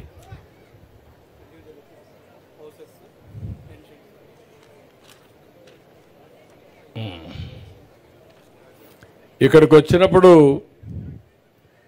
ఈ ఊర్లో ఒక సర్వే చేశాం. నేను ఒక విషయం ఆలోచించాను, ఈ ఊర్లో ఎవరైనా సరే వ్యక్తిగత సమస్యలకు ఫస్ట్ ప్రాధాన్యత ఇవ్వాలని. ఏ కుటుంబం కూడా కరెంట్ లేకుండా ఉండడానికి వీలు లేదు, ట్యాప్ లేకుండా ఉండడానికి వీలు లేదు, టాయిలెట్ లేకుండా గ్యాస్ లేకుండా ఉండడానికి వీలు లేదు. ఇలాంటి అవసరాలన్నీ తీర్చాలని చెప్పి ఆలోచించాం. అందుకని ఆ ఫైల్ ఇటు ఇచ్చేమని ప్రతి నా ఫైల్ నాకు ఆ ఫైల్ ఇటు ఇచ్చి ఆ ఫైల్ ఇటు తీసుకుంటామ్మా.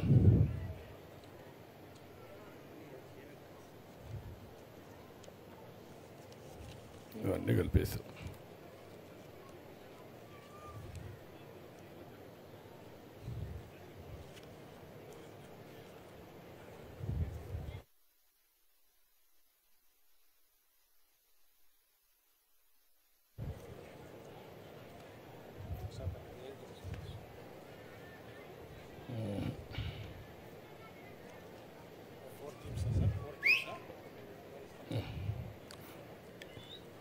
ఎందుకంటే ఈ ఊరికి వచ్చినప్పుడు నా నోటీస్కి వచ్చిన సమస్యల్ని పూర్తిగా పరిష్కారం చేయడం ఒక లక్ష్యంగా పెట్టుకున్నాం. ఆ లక్ష్యంగా చూస్తే ఇండ్లైతే అంటే ప్రతి ఒక్క ఇంటికి కావలసిన కనీస అవసరాలు 203 ఇండ్లు కావాలన్నారు. కొన్ని ఇంటికి ఇంటి జాగాలు ఉన్నాయి, కొంతమందికి ఇంటి జాగాలు లేవన్నారు. అందుకే 203 ఇండ్లకు ఇంటి జాగాలు కొని ఇండ్లు కట్టించే బాధ్యత మేము తీసుకుంటామని చెప్పి మీ అందరికీ హామీ ఇస్తున్నా. ఈ ఊర్లో ఇల్లు లేదనకుండా ప్రతి ఒక్కరికి సొంత ఇల్లు కల్పించే బాధ్యత తీసుకుంటాం. అదే సమయంలో ఈ ఊర్లో 48 మందికి పింఛన్లు కావాలన్నారు. అది కూడా ఒకటి ఆదేశించాను. ఆ 48 మందికి కూడా పింఛన్లు ఇచ్చే బాధ్యత కలెక్టర్ గారికి అప్పచెప్తున్నా. ఇంకొక విషయం కూడా విజ్ఞప్తి చేస్తున్నా. నేను ఎవరైతే ఇప్పటికే 64,50,000 మందికి పింఛన్లు ఇస్తున్నాం, కానీ ఇటీవల కాలంలో కొంతమంది అర్హులు కాని వాళ్ళు అడుగుతున్నారు. కానీ ఒక్క విషయం మీరు గుర్తుపెట్టుకోవాలి, అందరికీ సహాయం చేయాలనున్నా ఎవరైతే ఇబ్బందుల్లో ఉన్నారో, ఎవరైతే అర్హులు ఉన్నారో వారిని విస్మరించడం కరెక్ట్ కాదు. అందుకనే ప్రతి ఒక్కరికి నేను విజ్ఞప్తి చేసేది, ఓసారి అనిపిస్తుంది, నేను ఆ రోజు 3,000 నుంచి 6,000 చేశాను. 6,000 చేస్తే ఇప్పుడు 6,000 రూపాయలు పింఛన్ వస్తూ ఉంది వికలాంగులకి, కానీ వాళ్ళందరూ 15,000 కావాలంటున్నారు. అంటే డబ్బులు సంపాదిస్తే మీకోసమే కష్టపడతా, తిరిగి మీకే ఇస్తా, మీ పేదవాళ్ళందరినీ పైకి తీసుకొచ్చే బాధ్యత నేను తీసుకుంటానని మరొక్కసారి మీకు హామీ ఇస్తున్నా. కానీ అనర్హులు మాత్రం ఏదో డబ్బులు ఇస్తున్నారు కాబట్టి నాకు కూడా ఇవ్వాలంటే అది కరెక్ట్ కాదు. ఈ విషయాన్ని కూడా మీరు గుర్తుపెట్టుకోవాల్సిన అవసరం ఉంది. అర్హులందరికీ ఇస్తామని మరొక్కసారి హామీ ఇస్తున్నా. 15 రేషన్ కార్డులు కావాలన్నారు, అది కూడా ఇమ్మని ఆదేశాలు ఇస్తున్నా. అది కూడా ఎలిజిబిలిటీ చూసుకొని ఇచ్చేస్తారు. అదే మరిగా NREGS జాబ్ కార్డ్స్ 5 మంది కావాలన్నారు, వాళ్ళకు కూడా ఇస్తాం. 135 ఇండ్లకు ట్యాప్ కనెక్షన్ లేదన్నారు. ఈ 135 ఇండ్లకు ట్యాప్ కనెక్షన్ ఇచ్చే బాధ్యత కలెక్టర్కి అప్పచెప్తున్నా, అవి కూడా ఇస్తాం. 3 ఏదైతే రేషన్ కార్డులు ఉన్నాయో స్ప్లిట్ చేయాలని కోరారు, అది కూడా ఇస్తాం. ఒక ఇంటికి కరెంట్ లేదన్నారు, ఆ ఇంటికి కూడా కరెంట్ ఇస్తాం. ఇంకో పక్క ల్యాండ్ సర్వే చేయాలన్నారు, అది కూడా చేస్తాం. 105 ఇండ్లు మళ్ళా మరుగుదొడ్లు కావాలన్నారు, ఆ 105 ఇండ్లకు మరుగుదొడ్లు ఇచ్చే బాధ్యత తీసుకుంటాం. ఈరోజు ఇక్కడ చూస్తే ఇల్లు కానీ, పింఛను కానీ, కార్డులు కానీ, లేకపోతే పవర్ కనెక్షన్ కానీ, లేకపోతే టాయిలెట్ కానీ, గ్యాస్ కానీ అన్ని ఇండ్లకు ఉన్నాయి. ఈ ఊర్లో కనీస అవసరాలు వీలైనంత తొందరలో పూర్తి చేసే బాధ్యత జిల్లా అడ్మినిస్ట్రేషన్కి అప్పచెప్తున్నానని చెప్పి మీకు తెలియజేస్తున్నా. ఇది కాకుండా ఈరోజు మీరు చూస్తే డ్రైనేజ్ వ్యవస్థ 3.38 కిలోమీటర్లు ఉంది, ఇంకా 1.7 కిలోమీటర్లు కావాలి, ఇప్పుడే శాంక్షన్ చేశాం. వీధి దీపాలు 167 ఉన్నాయి, ఇంకో 10 కావాలి, అవి కూడా శాంక్షన్ చేశాం. సిమెంట్ రోడ్డు 3.38 కిలోమీటర్లు ఉంది, ఇంకా 1.7 కిలోమీటర్లు కావాలి, అది కూడా శాంక్షన్ చేస్తాం. ఇంకో పక్కన ఇవే కాకుండా ఈరోజు మీరు ఒకసారి చూస్తే అంగన్వాడీలు అవన్నీ ఉన్నాయి. ఇది కాకుండా మినీ గోకులాలు 22 కావాలన్నారు, అవి కూడా శాంక్షన్ చేస్తున్నాం. హార్వెస్టింగ్ ఫామ్ పాండ్స్ కావాలన్నారు, అది ఒక 10 కావాలని అవి కూడా ఇస్తాం. ఇంకో పక్క డీసిల్టింగ్ ఫీడర్ ఛానల్స్కి డబ్బులు కావాలన్నారు, 6 కావాలని అవి కూడా ఇస్తాం. బౌండరీ ట్రెంచెస్ కొట్టాలన్నారు, అది కూడా ఇస్తామని చెప్పి నేను మీకు తెలియజేస్తూ, ఇది కాకుండా construction of veterinary live stock building కావాలని, అదే మరి కమ్యూనిటీ హాల్ కావాలన్నారు, ఆ 2 కూడా శాంక్షన్ చేస్తామని చెప్పి కూడా నేను మీకు తెలియజేస్తున్నా. మీరందరూ గట్టిగా గ్రామం అంతా కష్టపడితే అప్పుడు బరియల్ గ్రౌండ్ కాంపౌండ్ వాళ్ళు కట్టిస్తాం. అదే మరి దర్గాకు కూడా కాంపౌండ్ వాళ్ళు కావాలన్నారు, దానికి కూడా కడతాం. మొత్తం ఈరోజే 2,83,00,000 ఇక్కడే శాంక్షన్ చేసి ఇప్పుడే పనులు ప్రారంభిస్తారని మీ అందరికీ హామీ ఇస్తున్నా. అంటే ఇప్పుడు 2 పనులు అయిపోయినాయి. వ్యక్తిగత సమస్యలన్నీ పరిష్కారం చేశాం. రెండో పక్కన ప్రజల అవసరాలన్నీ, కమ్యూనిటీ సమస్యలన్నీ పరిష్కారం చేశాం. ఇంకా మిగిలింది మీ ఊరు నుంచి మడకశిర మద్దికర వరకు రోడ్డు కావాలి, పత్తికొండ వరకు రోడ్డు కావాలి, అదే మరి ఓసూరు విలేజ్కి రోడ్డు కావాలి. ఇక్కడ అన్నీ అయిపోయినాయి.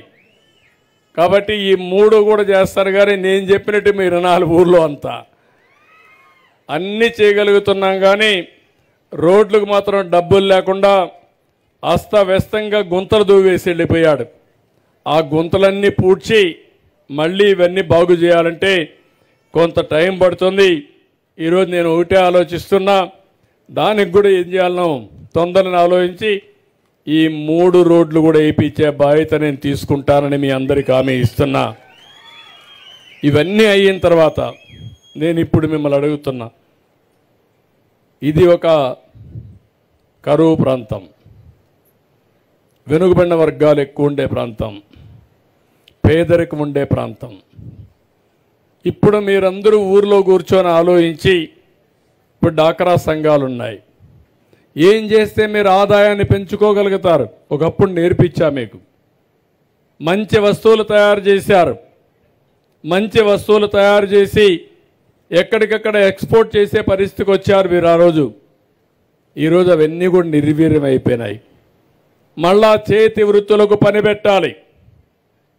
చదువుకున్న పిల్లలు మీరు ఉద్యోగాలకు పోవడమే కాకుండా అవసరమైతే మన వ్యవసాయ ఆధార పరిశ్రమలు పెట్టి తద్వారా మీరు 10 మందికి ఉపాధి కల్పించే పరిస్థితి రావాలి. ఇప్పుడు అన్ని కష్టమేం కాదు. నేను 2047కు ఆలోచించేది ప్రతి ఒక్క ఇంటిలో ఒక పారిశ్రామికవేత్త ఉండాలి, ఒక ఆంట్రప్రెన్యూర్ ఉండాలి. ఏదో మనం అమెరికా పోయి ఉద్యోగం చేయడమే కాకుండా అవసరమైతే ఇక్కడే కూర్చొని అమెరికాలో కంపెనీ పెట్టే పరిస్థితి రావాలనేది నా ఆకాంక్ష. చాలామంది చేస్తున్నారు ఇప్పుడు, అందుకే వర్క్ ఫ్రమ్ హోమ్ అన్నాం. అదే మాదిరిగా ప్రోడక్ట్ క్లస్టర్స్ తయారు చేస్తాం. అంటే మీ దగ్గర అన్నీ కూడా టమోటా ఉన్నాయి, ఆ టమోటా పండించే రైతులు కొంతమంది కలిసి మొత్తం ఒక చిన్న పరిశ్రమ పెట్టి ఒక 50 కోట్లు 30 కోట్లు పెడితే గవర్నమెంట్ ఆఫ్ ఇండియా కూడా సపోర్ట్ చేసే పరిస్థితికి వచ్చారు. ఒక 2-3 కూర్చుంటే చిన్న చిన్న ఈవెన్ 2 కోట్లు 1 కోటి పెట్టినా కొన్ని లోన్ వస్తాయి, కొంత మీ డబ్బులు పెట్టచ్చు. అలాంటి చిన్న చిన్న పరిశ్రమలు, మైక్రో ఎంటర్ప్రైజ్ పెట్టచ్చు, స్మాల్ ఎంటర్ప్రైజ్ పెట్టచ్చు. దీనికి ప్రభుత్వం కూడా ప్రోత్సాహాలు ఇచ్చి ముందుకు తీసుకుపోతామని చెప్పి కూడా నేను మీకు తెలియజేస్తున్నా. ఇప్పుడు ఓఎన్డీసీ అని ఒక ప్లాట్ఫామ్ వచ్చింది. మీకు ఏ వస్తువు కావాలన్నా మీ ఇంటికి వచ్చి ఇస్తారు. మీరు పండించే వస్తువు ఎవరికి అమ్మాలన్నా మీరు బుక్ చేసి పంపించే పరిస్థితి వస్తుంది. ఇలాంటి కొత్త వ్యవస్థలు వస్తున్నాయి. అంటే టెక్నాలజీలో మీరు ఊహించని పరిణామాలు రాబోతున్నాయి. మొన్నే నేను తిరుపతిలో మన విజయవాడలో మీరు చూస్తే అర్బన్ కంపెనీ ఒక కంపెనీ ఉంటే ఆ అర్బన్ కంపెనీని పెట్టి ఏ ఇంటికి కార్పెంటర్ కావాలన్నా, ఎలక్ట్రీషియన్ కావాలన్నా, ప్లంబర్ కావాలన్నా పంపించే ఏర్పాట్లు చేశాం. 10,000 మంది కావాలంటే ఫోన్ చేస్తే మెసేజ్ పెడితే ఇంటికి వచ్చి రిపేర్ చేసి వెళ్ళిపోయేవాళ్ళు. ఇలాంటి కొత్త వ్యవస్థలకు శ్రీకారం చుడుతున్నాం. దానికి కూడా మీరు ముందుకొస్తే ఇవన్నీ సాధ్యమని చెప్పి కూడా నేను మీకు తెలియజేస్తున్నా. ఇక్కడనే ఓర్వకల్లు ఉంది. ఓర్వకల్లో మీరు చూస్తే 2621 ఎకరాల్లో ఒక పారిశ్రమ హబ్బు పెడుతున్నాం. 3000 కోట్ల రూపాయలు పెట్టుబడి పెట్టి ఇన్ఫ్రాస్ట్రక్చర్ క్రియేట్ చేసి దగ్గర 12,000 కోట్ల రూపాయల పెట్టుబడులు రావాలని 50,000 మందికి ఉద్యోగాలు కల్పించాలని పోతున్నాం. ఇలాంటివి నక్కపల్లి, పాయకరావుపేట దగ్గర, కోప్పర్తి, కడప దగ్గర కూడా ఏర్పాటు చేస్తున్నాం. ఇవన్నీ కూడా చేసేది ఎందుకంటే మీరు గుర్తుపెట్టుకోవాల్సింది మన పిల్లలకు ఉద్యోగాలు రావాలి. వీళ్ళు ఎక్కడికో పోవడం, హైదరాబాదుకో బెంగళూరుకో పోవడం కాదు.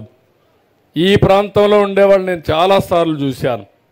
ఒకప్పుడు హైదరాబాద్కు వచ్చేవాళ్ళు ఇప్పుడు వెళుతున్నారు. ఓసారి ఇక్కడి నుంచి గుంటూరుకు వస్తారు. గుంటూరుకు వచ్చి వ్యవసాయ పనులు చేసుకొని మళ్ళా తిరిగి ఇక్కడికి వచ్చే సంస్కృతి ఇక్కడ ఉంది. నేను దానికంతా కూడా ఆలోచించేది భవిష్యత్తులో అలాంటి జరగకుండా ఈ ప్రాంతంలో ఉండే వాళ్ళకి ఇక్కడే ఉపాధి కల్పించే కార్యక్రమానికి శ్రీకారం చుడతామని చెప్పి కూడా నేను మీ అందరికీ హామీ ఇస్తున్నా. మొన్నే మీరు చూశారు, వరద సహాయంలో కొత్త రికార్డు క్రియేట్ చేశాం. పత్తి, వేరుశనగ, టమోటా పోతే 25,000 రూపాయలు హెక్టార్కి ఇచ్చాం. మిర్చి, దానిమ్మ, సపోటా పోతే 35,000 రూపాయలు ఇచ్చాం. ఇల్లు పోతే కూడా ఆర్థిక సహాయం చేశాం. షాపు పోతే చేశాం. వాహనాలు పోతే చేశాం. అందరినీ కూడా ఆదుకోవడం కోసం ఒక వరద వస్తే, ఒక సంక్షోభం వస్తే దాన్ని కూడా ఒక అవకాశంగా తీసుకొని ముందుకు పోతే ఆ బురదలో నేను తిరిగినప్పుడు అందరూ చూసి వాళ్ళకు గుండె కూడా, వాళ్ళ మనసు కూడా చలించి దగ్గర 436 కోట్ల రూపాయలు నిన్నటి వరకు సీఎం రిలీఫ్ ఫండ్ ఇచ్చారు. ఇది సాధారణమైన అమౌంట్ కాదు. అంటే నేను అక్కడ ఖర్చు పెట్టింది ఒక 650 కోట్లు ఖర్చు పెడితే, 602 కోట్లు ఖర్చు పెడితే 440 కోట్లు ప్రజలే ఇచ్చారంటే అది ఈ ప్రభుత్వం పైన ప్రజలకు ఉండే నమ్మకం. నమ్మకం ఉంటే ఏ పనైనా అవుతుంది. నమ్మకం లేకపోతే ఎవరు రారు. నేను మిమ్మల్ని కూడా ఒకటే కోరుతున్నా, మీరు కూడా అదే స్ఫూర్తితో ఆలోచించండి. నేను అప్పుడప్పుడు IVRS పంపిస్తాను, ఎలక్షన్ అప్పుడు పంపించా, మీకు జ్ఞాపకం ఉందా? నేను IVRS పంపించి అడిగాను, క్యాండిడేట్ శ్యాంబాబు నచ్చాడా అని అడిగాను. వచ్చిందా మీకు మెసేజ్ లేదా? వచ్చిందని వాడు చేలు పైకెత్తండి. ఇప్పుడు కూడా అదే ఆలోచిస్తున్నా. రేపటి నుంచి మెసేజ్ పంపిస్తా, మా కలెక్టర్ ఎట్ట పని చేస్తున్నాడో చెప్పమని. మార్కులు మీరేసే పని వస్తుంది. మా ఎమ్మెల్యే శ్యాంబాబు ఎట్లా పని చేస్తున్నాడు, ఎక్కడైనా అవినీతి ఉందా, లేకపోతే ఏ పని కాలేదు, టైం టు టైం మిమ్మల్ని అడుగుతా. ఆ మెసేజ్ ఇచ్చేది నేర్చుకోండి మీరు. ఆ మెసేజ్ ఇస్తే నాకు మధ్యవర్తులతో అవసరం ఉండదు. నేరుగా మీకు నాకు మధ్యలో ఎవ్వరు ఉండరు. ఆ వ్యవస్థకు శ్రీకారం చుడతా.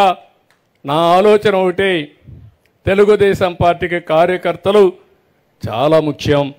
త్యాగాలు చేశారు, త్యాగాలు చేస్తూనే ఉన్నారు, జెండా మోస్తూనే ఉన్నారు. వాళ్ళని ఆదుకోవడం నా బాధ్యత. వాళ్ళని ఆదుకుంటూనే నన్ను నమ్మి మీరందరూ కూడా మమ్మల్ని నమ్మి 93% అభ్యర్థులను గెలిపించారు. ఇది ఒక చరిత్ర. కానీ అసాధ్యం అనుకున్న దాన్ని సుసాధ్యం చేయాలి. నేను ఇప్పుడు చేస్తాం, కష్టపడతాం. అంచెలంచెలుగా అన్నీ కూడా నేను చెప్పినట్టు చేస్తా. ఇంకా ఎక్కువే చేస్తాను, కానీ తక్కువ చేసేదానికి ఏమాత్రం కూడా ఉండను. అయితే ఒక్కటే పెట్టుకున్నా, ఎట్టి పరిస్థితుల్లో అర్హులనే వాళ్ళకి ఎక్కువగా ప్రాధాన్యత ఇస్తా. పేదరికం లేని సమాజానికి శ్రీకారం చుడతా. జనవరిలో అవసరమైతే P4 పాలసీ మాట్లాడాను. ప్రభుత్వం ప్రజల భాగస్వామ్యంతో ఇప్పుడు సంపద సృష్టిస్తున్నారు. నేను అనుకోవడం, ప్రభుత్వం ప్రైవేటు ప్రజలు కలిసి భాగస్వామ్యంతో పేదవాళ్లకు న్యాయం చేయాలని. ముందు మన రాష్ట్రంలో పేదవాళ్ళలో నిరుపేదలు 12 లక్షలు 15 లక్షలు ఉన్నారు. ఆ 15 లక్షల్ని ముందు పైకి తేగలిగితే ఆ తర్వాత కంటిన్యూగా నిరంతరం ఎవరైతే అందరికంటే కిందనుంటారో అలాంటి వారందరికీ హెల్ప్ చేసుకుంటా ముందుకు పోవాల్సిన అవసరం ఉంది. నేను 2 కుటుంబాల దగ్గరికి వెళ్ళాను ఈరోజు. ఒక బోయ కుటుంబం, ఇంకొక కుటుంబాన్ని మీరు చూస్తే కొరబ కుటుంబం. ఇద్దరిని చూశాను. ఇద్దరిలో కూడా పిల్లలు కూడా ఒక లెవెల్కి వచ్చి ఆగిపోయారు. ఇప్పుడు ఈయన పిల్లలైతే దగ్గర ఈయన పిల్లలైతే ఈయన కాదు ఇంకొక ఆయన, ఆ అమ్మాయి పిల్లలైతే కాగితాలు కూర్చోమ్మా. ఇక్కడుండే గంగమ్మ అయితే బోయ బీసీ. ఆయన భర్త చనిపోయాడు. 4 ఎకరాల 62 సెంట్లు భూమి కూడా ఉంది, కానీ ఆ భూమి అంతా కూడా దేనికి ఉపయోగపడడం లేదు. అదే మరిగా పిల్లలైతే పెద్దబ్బాయి గోపాలకృష్ణ BA డిస్కంటిన్యూ చేసి ITI పాస్ అయ్యాడు. ఇంటి దగ్గరనే ఉన్నాడు, చిన్న వ్యవసాయ పనులు చేసుకుంటున్నాడు. ఇంకొక పక్కన రెండో అతనైతే 10వ తరగతి పాస్ అయ్యాడు. వేరే ఆటో తీసుకుని ఆటో నడుపుతున్నాడు. కూతురికి పెళ్లి చేసింది. వాళ్ళు నేను పోయినప్పుడు ఒక ఇల్లు అడిగారు. ఇల్లు ఇమ్మీడియట్గా శాంక్షన్ చేస్తున్నానని చెప్పి వారికి హామీ ఇచ్చా. అదే సమయంలో చిన్న అబ్బాయి నాకు ఒక ఆటో తీసి ఇవ్వండి, నేను ఆటో నడుపుకుంటానని చెప్పి అడిగాడు. ఎలక్ట్రికల్ ఆటో తీసి ఇవ్వడానికి నేను ముందుకు వచ్చాను. ఏదైతే EVM ఏదైతే ఉందో ఎలక్ట్రికల్ వెహికల్ ఉందో అది రేపే కలెక్టర్కి ఆదేశాలు ఇచ్చా. రేపే ఆయనకు ఆటో డెలివరీ చేస్తారని చెప్పి కూడా నేను మీకు తెలియజేస్తున్నా. దానివల్ల ఆ కుటుంబం బాగుపడుతుంది. ఇంకో పక్కన చింతగింజల వెంకటేష్ గారు, ఆయనకు 2 కొడుకులు, ఒక కూతురు. ఇద్దరిని చూస్తే ఒక అతను పెళ్ళయింది, ఇద్దరికి పెళ్ళిళ్ళు అయినాయి. పెళ్ళయిన తర్వాత ఒక ఆయన నారాయణలో అడ్మిన్గా పనిచేస్తున్నాడు, కాశీనాథ్ బీకామ్ చేసి. ఇంకొక కొడుకు అయితే వెంకటేష్, ఇంకొక కొడుకు ఇక్కడే నన్ను పత్తికొండ గ్రామీణ బ్యాంకులో కరెస్పాండెంట్గా పనిచేస్తున్నాడు శేఖర్. అతనికి కొద్దిగా 15,000 16,000 ఆదాయం వస్తుంది. ఆ కుటుంబం కోరింది ఏదైతే మాకందరికీ ఒక ఇల్లు ఇమ్మన్నారు, ఇమ్మీడియట్గా ఇల్లు కూడా శాంక్షన్ చేస్తున్నాను. ఆయన చేసినప్పుడు నేను అడిగాను, నీకు బోరు కావాలంటే బోర్ వేపిస్తానంటే, సార్ మీరు బోర్ వేపిస్తారు కానీ ఉప్పు నీళ్ళు ఉన్నాయి, ఆ నీళ్ల వల్ల వ్యవసాయం పని చేయలేము కాబట్టి అది అవసరం లేదంటే నేను అప్పుడు ఆలోచించాను. ఈ ఊరు ఉప్పు నీళ్లు ఉన్నాయి కాబట్టి ఎట్టి పరిస్థితిలో హందిరి నీవా నీళ్లు తప్ప వేరే మార్గం లేదు, ఆ నీళ్లు ఇప్పించే బాధ్యత మేము తీసుకుంటామని మీ అందరికీ హామీ ఇస్తున్నా. అందుకే ఇవన్నీ చూసినప్పుడు నేరుగా చూస్తే ఆలోచనలు వేరుగా ఉంటాయి. ఎక్కడో హైదరాబాద్లోనో లేకుంటే అమరావతిలో కూర్చుంటే నాకు అర్థం కాదు. అందుకే ఈరోజు నేను నేరుగా మీ దగ్గరికి వచ్చాను. అన్ని విషయాలు అధ్యయనం చేసుకున్నాను. కలెక్టర్లు కూడా చాలా వరకు బాధ్యత ఇస్తున్నా. రాబోయే రోజుల్లో ఏ విధంగా నేను ఈరోజు ఈ గ్రామానికి డైరెక్షన్ ఇచ్చానో అన్ని గ్రామాలను ఇదే విధంగా తయారు చేసే బాధ్యత జిల్లా అడ్మినిస్ట్రేషన్కి, ఎమ్మెల్యేలకు అప్పచెప్తున్నా. ఎప్పుడు కూడా ఇది పొలిటికల్ గవర్నెన్స్. నేను ఒక పక్క తెలుగుదేశం పార్టీ అధ్యక్షుడిని, ఇంకో పక్క ముఖ్యమంత్రిని. తెలుగుదేశం పార్టీ అధ్యక్షుడిగా చూసి మీరు ఓటేశారు. నేను అధ్యక్షుడిగా మీకు కొన్ని హామీలు ఇచ్చాను. ఏదైతే సూపర్ 6 హామీలు ఇచ్చాను అవన్నీ చేస్తానని చెప్పాను. నన్ను నమ్మి నాకు ఓటేశారు. ఇప్పుడు తిరిగి నా హామీలన్నీ ముఖ్యమంత్రిగా నిలబెట్టుకునే బాధ్యత నా మీద ఉంది. అందుకే అటు పార్టీని ఇటు ప్రభుత్వాన్ని సమన్వయం చేసుకొని ఎక్కడా చిన్న పొరపాటు జరగకుండా చేయవలసిన బాధ్యత నా మీద ఉంది. అది చేస్తానని మీ అందరికీ హామీ ఇస్తున్నా. ఒక పక్క పొలిటికల్ గవర్నెన్సే ఉంటుంది, అదే సమయంలో అడ్మినిస్ట్రేషన్ సహకారం తీసుకుంటాం. నీతివంతమైన పాలన, సమర్థవంతమైన పాలన ఇస్తాం. ఇప్పుడు నేను చెప్పాల్సినంత చెప్పాను, మీకు కూడా అర్థమై ఉంటుంది. ఊరి సమస్యలన్నీ పరిష్కారం చేస్తున్నా, వ్యక్తిగత సమస్యలన్నీ పరిష్కారం చేస్తున్నా. ఇప్పుడు మిగిలింది వ్యక్తిగత ఆదాయం. మీ ఆదాయాన్ని పెంచే మార్గం చూడాలి. అందుకే ఒక మాట చెప్పాను, మీ ఆదాయం పెరగాలంటే నీళ్లు రావాలి. ఆ నీళ్ళు ఇచ్చే బాధ్యత తీసుకుంటాం. ఆ నీళ్లు వచ్చిన తర్వాత ఏ పంటలు వేయాలనో మీరు ఆలోచించాలి. రెండోది, మీరందరూ ఆలోచించాల్సింది ఈరోజు ఏ విధంగా చేస్తే, నేను ఎప్పుడూ ఒక మాట మాట్లాడుతున్నాను, రాబోయే రోజుల్లో ఆస్తి ప్రజల్నే ఆస్తిగా నేను ఆలోచిస్తున్నా. ప్రజలు అనుకుంటే, తెలివితేటలుగానే పెంచుకుంటే భూములు మనం కొనవచ్చు, పిల్లల్ని చదివించవచ్చు. బాగా చదివిస్తే ప్రపంచంలో మెరుగైన అవకాశాలు వాళ్ళు సంపాదించుకుంటారు, ఏదైనా చేసే అవకాశం వస్తుంది. కాబట్టి ఇవన్నీ కూడా ఒకప్పుడు మీ అందరికీ చెప్పాను. ఇంకొక మాట కూడా చెప్పాలి, కలెక్టర్కి ఐడియా లేదు ఇప్పుడు, ఇక్కడ ఉందని నేను అనుకోను. ఈ ఊర్లో కూడా జనాభా తగ్గిపోతూ ఉంది. చిన్నపిల్లలు తగ్గారు, ముసలివాళ్ళు పెరుగుతున్నారు.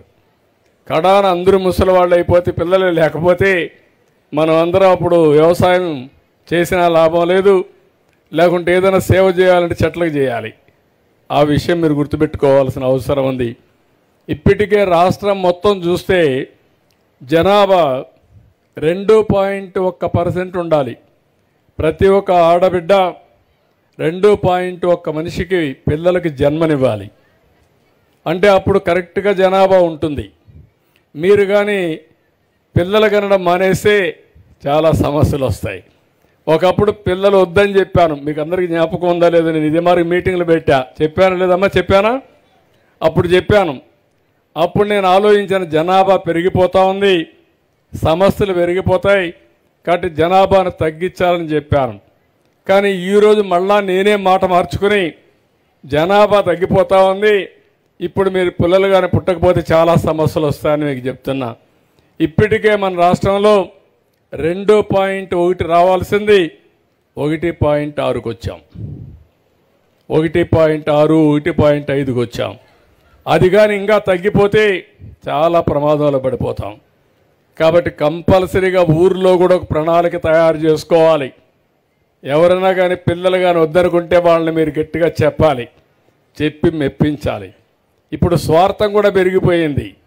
స్వార్థం ఎట్లా పెరిగిందంటే, ఇద్దరు డబ్బులు సంపాదించాలి, ఇద్దరు ఆదాయంతో ఎంజాయ్ చేయాలి, కానీ పిల్లలు వద్దనుకుంటున్నారు. ఇది చాలా ప్రమాదం. మీ తల్లిదండ్రులు అమారికి అనుకోనుంటే మీరు పుట్టేవాళ్ళు కాదు. కాబట్టి ఇది విషయం గుర్తుపెట్టుకోవాలి. కొన్ని దేశాలు ముసలి దేశాలు అయిపోయినాయి. ఆ దేశాల్లో నర్సులు దొరికే పరిస్థితులు లేరు, డాక్టర్లు దొరికే పరిస్థితులు లేరు, వాళ్ళని చూసుకోవడానికి మనుషులు ఉండే పరిస్థితులు లేరు.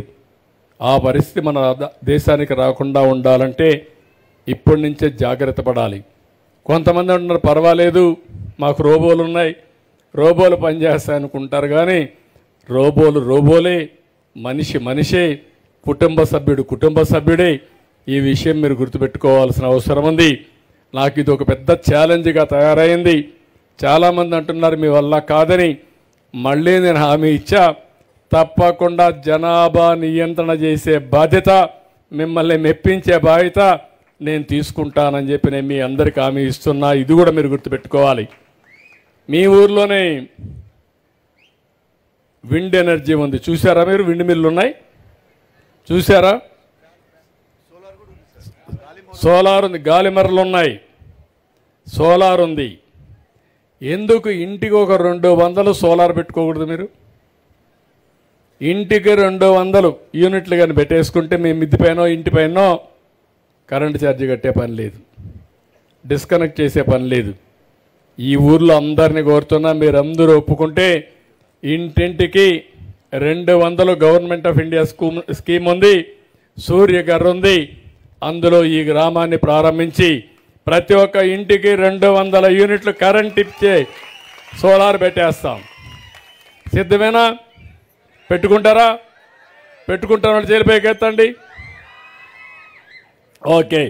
అయితే పేదవాళ్ళందరికీ దాంట్లో ఇంకొక 5-10 వేలు అయితే నేనే ఖర్చు పెడతా.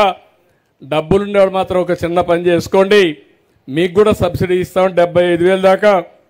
అవసరమైతే 300 పెట్టుకోండి. మిగిలిన డబ్బులు మీరు పెట్టుకుంటే శాశ్వతంగా కరెంటు కట్టే పరిస్థితి ఉండదు. దానికి కూడా మీరు సిద్ధంగండి. అవసరమైతే బ్యాటరీ కూడా తయారు చేసుకుందాం. ఎక్కడికక్కడ పెట్టుకోగలిగితే మీ కార్లు ఉంటే కార్లకు ఛార్జ్ చేసుకోవచ్చు, స్కూటర్లు ఉంటే స్కూటర్లకు ఛార్జ్ చేసుకోవచ్చు, సైకిళ్ళు కొనుక్కొని సైకిల్ కూడా ఛార్జ్ చేసుకోవచ్చు. అవసరమైతే కొంత దూరం తొక్కచ్చు, మిగిలినప్పుడు ఎలక్ట్రికల్ సైకిల్ పెట్టుకొని వెళ్ళచ్చు.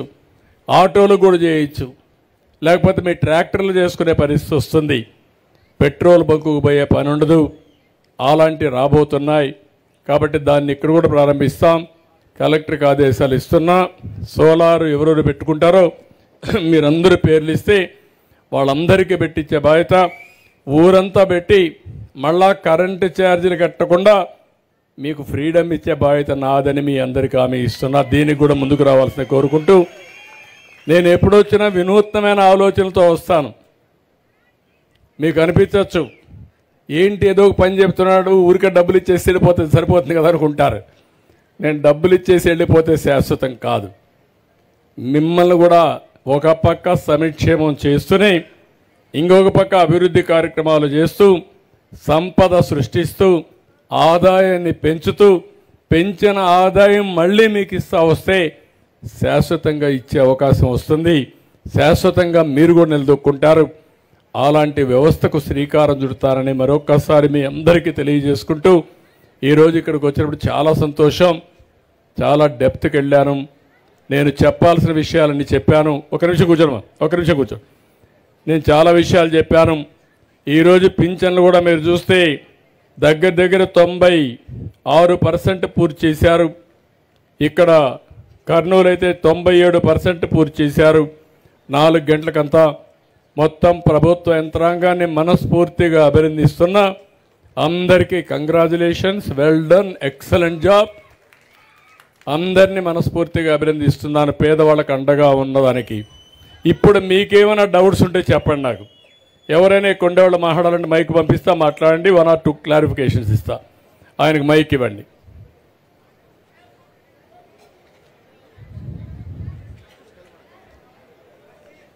వాళ్ళకి అతనికి ఇవ్వండి. డాక్రా సంఘాలు ఎవరైనా బాగా పనిచేసే డాక్రా సంఘాలు ఉంటే వాళ్ళు కూడా నాకు ఒక 2 నిమిషాలు మాట్లాడండి. సార్ మేము వ్యవసాయ శాఖ నుంచి ఎంపీఓ సార్ 2014 సంవత్సరంలో మీరు నియమించుకున్నారు సార్ మమ్మల్ని. కదమ్మా, ఇది ఈ మీటింగ్ దానికి కాదు సార్. ఈ మీటింగ్ మనకేంటంటే నువ్వు ఉంటే నాకు రిప్రజెంటేషన్, ఇది ప్రజల కోసం. ఇది అవును సార్. ఇక్కడ వాళ్ళ విషయాలు మాట్లాడతాను, నువ్వు నాకు రిప్రజెంటేషన్. ఓకే, ఊర్లో వాళ్ళు ఊరు సమస్యలు మాట్లాడు sir. 1 second sir, please. Sir అన్ని విషయాలు చాలా చక్కగా వండర్ఫుల్గా చెప్పారు సార్, మీరు చాలా బాగుంది. కానీ ఆరోగ్యశ్రీ విషయంలో ఒకటి మిస్ అయినారు సార్. అది కూడా ఒకసారి బ్రదర్. ఇప్పుడు ఏంటంటే ఆరోగ్యశ్రీకి 2 పెట్టాం సార్. మీరు కూడా ఆలోచించండి సార్. తొందరలోనే ఆరోగ్యశ్రీ విషయంలో ఇప్పుడు ఇచ్చేది ఇస్తున్నాం, దాన్ని ఇంకా పెంచాలి. నేను కూడా ఎలక్షన్ మేనిఫెస్టోలో చెప్పాను. 3 మార్గాలుగా ఆలోచిస్తున్నా. నెంబర్ 1, అందరికీ 2 లక్షలు 2,50,000 ఇన్సూరెన్స్ ఇస్తే ఎట్టుంటుంది. అది అయిన తర్వాత మిగిలినంత 92% అందరూ కవర్ అయిపోతారు 2 లక్షలు అయితే సంవత్సరానికి. దానిపైన వచ్చే వాళ్ళకి ఆరోగ్యశ్రీ ద్వారా కవర్ చేయడం, అప్పటికి కూడా చాలకపోతే సీఎం రిలీఫ్ నుంచి ఇవ్వడం. ఈ 3 అంచెలుగా పెట్టుకొని ఆలోచిస్తున్నాం. వేరియస్ ఆలోచనలు తీసుకుంటున్నాం. అందరికీ సహాయం చేయాలన్న ఆలోచన. అయితే ఆ సహాయం చేసేటప్పుడు అందరికీ అందుబాటులోకి ఎట్టొస్తుందని ఆలోచిస్తున్నాను. మీరు కూడా ఆలోచన ఉంటే చెప్పండి, అవి కూడా నేను తీసుకొని అమలు చేస్తాను.